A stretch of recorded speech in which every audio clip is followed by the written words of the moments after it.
Hey guys, I'm Sam. I'm Jody. And I'm Nathan. Hey, welcome back to our channel, Razor Focus. We're so glad you've joined us.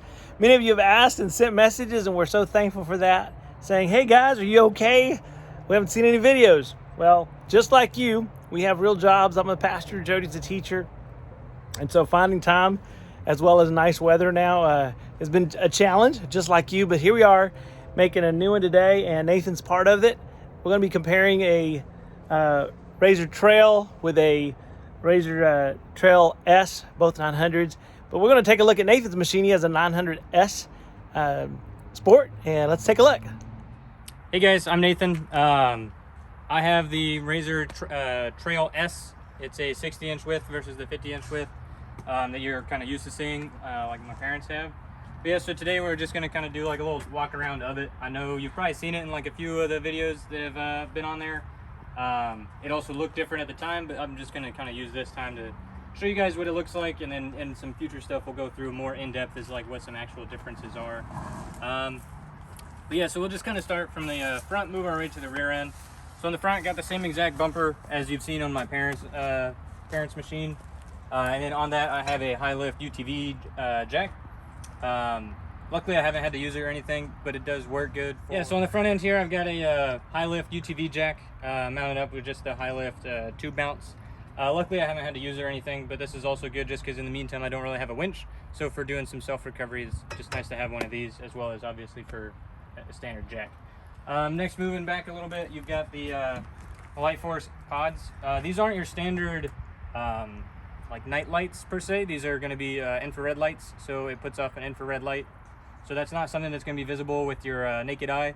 So it's something that has to use some sort of image intensifier technology. So that would be like Otherwise night vision known devices. So like that's good for like hog hunting when you're not going to want to have like your lights on your machine, so that way you can still have illumination with something that nobody else can see aside from somebody else who's using like night vision goggles and stuff like that. And make sure you check your local state regulations before you go out night vision hunting. Or do it on your own property.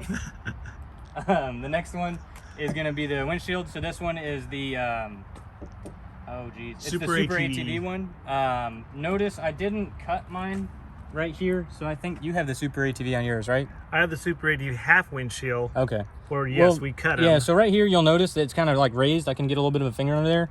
I do like it like that. It does make it very tight when you put it on, but it's nice because then you get a perfect seal all the way around. So when you have a full windshield, at least you're being able to take advantage of that. Next, immediately above, you've got the Super ATV clear. This is the tinted clear.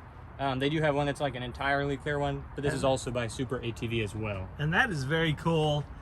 You see right through it. When we were on our trip to Virginia, that would have been awesome to have. That's probably something we're going to get later on. As you can see from inside the cab, gives you some great views, but still protection from the elements. That's cool.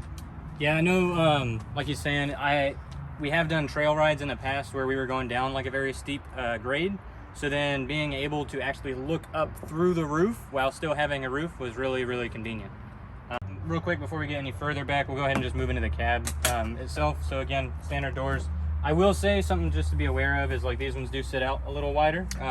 Yeah, so just something close to keep in mind. Close that for a second. So on the 50, you'll see in the future how it kind of like just follows the same path, right? Whereas these ones actually give you a little bit more on your outboard knee for the driver as well as for the passenger. Yeah, we'll do a side-by-side here in a moment, so on the next video, so everyone can really see how that is. But yeah, and then also with that extra space, I've kind of made it wasteful by taking away from some space for myself.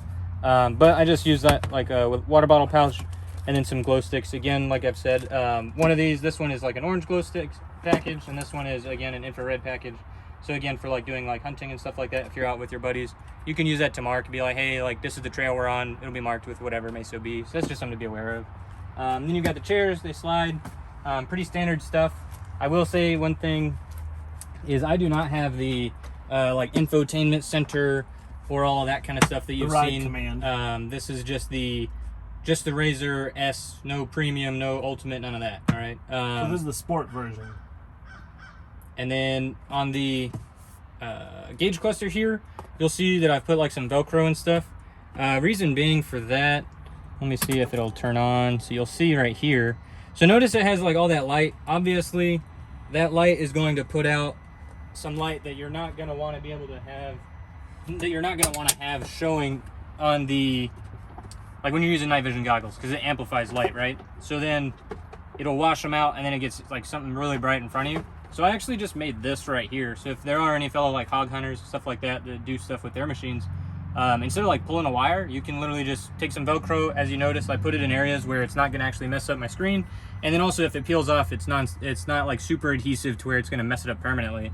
And then I took a piece of clear, like a plexiglass off of Amazon that I ordered, took a piece of paper, measured this out, kind of traced it, put one of these, and then did all my cutting, got it rougher, closer, and then kind of really refined it. And then this is like the auto trim that you'd find at like a typical like AutoZone, something like that. And then I put, again, matching Velcro adhesive, and it just sticks right on there, and now you can't see. So it kind of blacks it out without having to do too much work. That's also why you'll see, like right here, I've got some tape over this one, because that one's a really bright one as well. It's just electrical tape. That way, again, it's not something stupid bright in your face kind of stuff. And that's just really if you're using a nod per se. Yeah, if you're using like night vision, that's where it's really going to matter. You can always dial down the brightness and stuff like that whenever you're driving just normally. Yeah, so making our way, actually real quick, I'll just cover this. This is just like some little cheapo mirror off of Amazon. It works out good and it reflects. There's really nothing else that it needs to do. It's nice that it's not like clamping around the tube. It actually uses the actual mounts that are built in from Polaris. Now we will put that link in the description, because like ours was the Polaris one, $113. How much was yours, Nathan?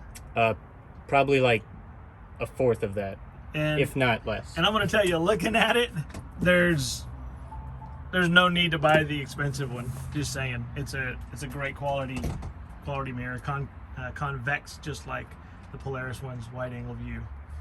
Yeah, and then moving back again, both these seats adjust, so I'll just go ahead and get them out of the way as much as I can. So just right here, this is a medical kit. I always recommend, like, regardless of what you're doing, even if you're going out just for like a couple hours or even just a couple minutes at a time, just having like some medical stuff on you, because you never know, like you might need it. Whatever you keep in there is kind of up to you. I recommend you keep stuff in there for like maybe like a penetrating wound, if you got like a stick that went through like your arm as you're driving around, or if you like got in a rollover, broken arm or something like that, something to like splint stuff, just kind of stuff like that, just keep in mind. And then behind the driver right now I have two, this is 6 liters of water back here. Each one of these just holds 3 liters. They're just surplus Army Camelbacks basically. It works good for being able to carry extra water for maybe if you're taking like a longer trip. I do also need to do that for the passenger as well. I was just kind of using this more so as like a testing, that way I could see if it would keep the water like not getting too hot, being close to like the engine bay back here. And so far I've had good results with it. It doesn't get hot to the point where it's like, man, I really don't want to drink this.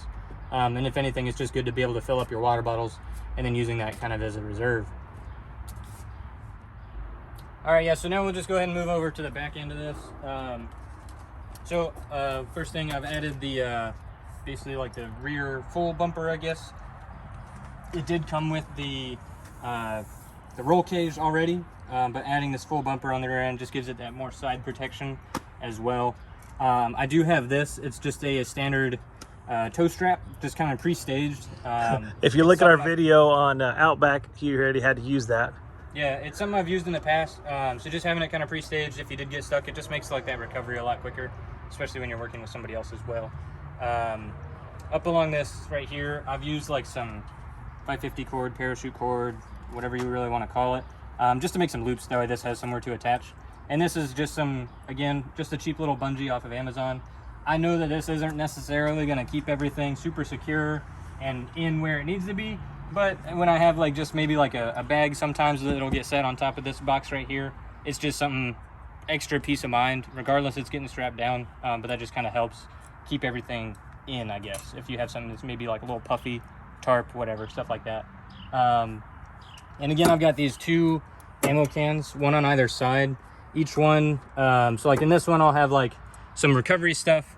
In this one I'll have, and then in the other one I'll have like my my little portable air compressor and stuff like that as well. And then up on the top end, you'll see right here I have an axe kit, and then inside of this it also has like a shovel attachment, rake attachment, kind of stuff like that. Just so that, again, like outdoors, if you need vehicle recovery, stuff like that, or if you're going to be camping out over the night, maybe you want to chop some wood, start a fire, something like that. It's just nice to have. And then on either side I have a matching set of roto packs. Each one of these is 2 gallons, and then I have just the this is the roto pack's actual mount itself, but then the rear end I would have to double check. We'll find the link for that one as well, but those are just some Amazon like tube mounts basically that the actual roto pack holder mounts to. But yeah, we'll pull those up so you can see them if you'd like them. They worked out good for me. I think they're like 1.75 inches is the size, so pretty universal. Yeah, so overall, I mean, as you've seen, like I kind of have mine set up more for like longer term kind of stuff, not necessarily like day trips. So I mean, if you wanted to like camp out of it, if you wanted to do like some, I guess like, I don't want to say like trail recons basically, but like just longer kind of stuff where you're like more exploration kind of stuff, and then some more utility, more so than just like a typical, like maybe just something like for like day trips. This is something that maybe has like a little more utility than just driving around. But yeah. Awesome. Thank you, Nathan. You know, also something you got to see here, Nathan has an exclusive sticker. It is very cool. It's kind of his logo made exclusively for him. That's actually a picture of him in skeletal version, so really cool. Hey guys, thanks for joining us today. I hope you enjoyed this information video on the Trail S 900 Sport. Having Nathan along, talking about his. We're going to do a side-by-side comparison soon. I'm stuttering. But we're so glad that you've joined us on this adventure, and I hope that you have an amazing and blessed every day. Stay razor focused.